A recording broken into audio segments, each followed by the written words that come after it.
So to start with today's news, Brics.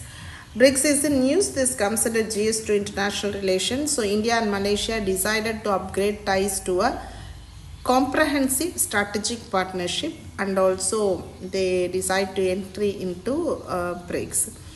So as part of the recent visit, so Brics is actually world leading emerging economies like Brazil, Russia, India, China and South Africa. It is a group of countries.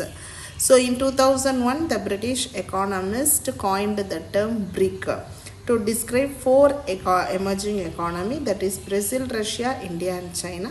Then after that, South Africa have joined in this grouping. South Africa is joined only after in December 2012.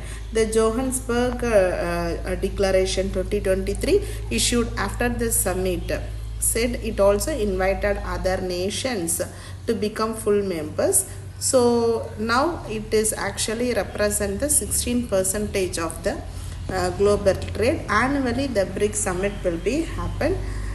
That is the issue. So second thing is Meghalaya polio case is vaccine derived. So this comes under GS2 health. A case of vaccine derived polio is suspected in a 2-year-old child at Tikrikilia in Garo Hills of Meghalaya.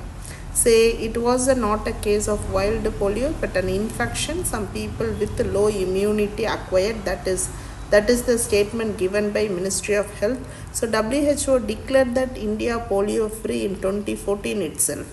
After the last case of wild polio virus in a country was reported in 2011, then we have declared that India is a polio free.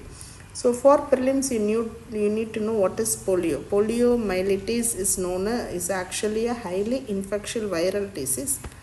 It affects the nervous system and that leads to paralysis in severe cases. Polio spreads through person-to-person contact, typically via a fecal-oral route, especially where you don't have proper sanitation. And it also spreads through contaminated food or water.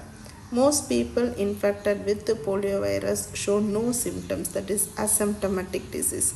Some may develop mild symptoms like fever, fatigue, headache, vomiting, stiffness in the neck, etc.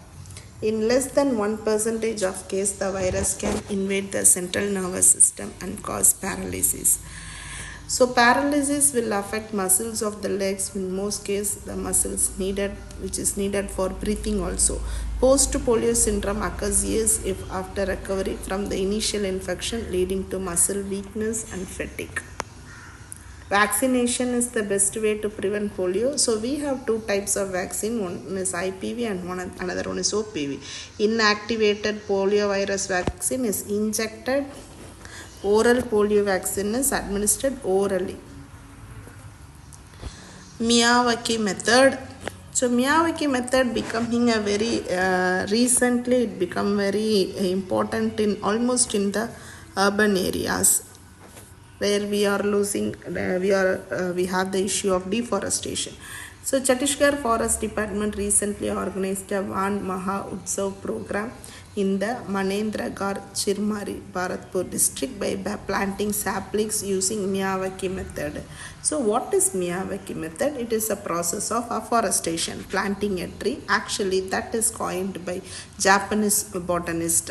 It involves planting 2 or 4 type of indigenous trees within every square meter, so that what will happen, there will be a dense planting will be there. The seedlings grow quickly as they compete for sunlight. So only native species would occur naturally in that area without humans or planted. That also required proper climate condition. The selection of species to plant was originally linked to the theory of potential natural vegetation, which means the vegetations will occur only in specific area, that is where you don't get a human interference. Trees become self-sustainable and grow to their full length within 3 years.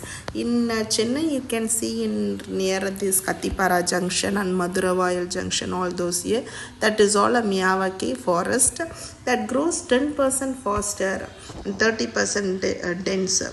They are quick to establish, maintenance free, After the first 2 to 3 years, it can be created on sites. The goals of Miyawaki technique include improving biodiversity, sequestrating carbon, increasing green cover, etc. Thank you. Have a great day.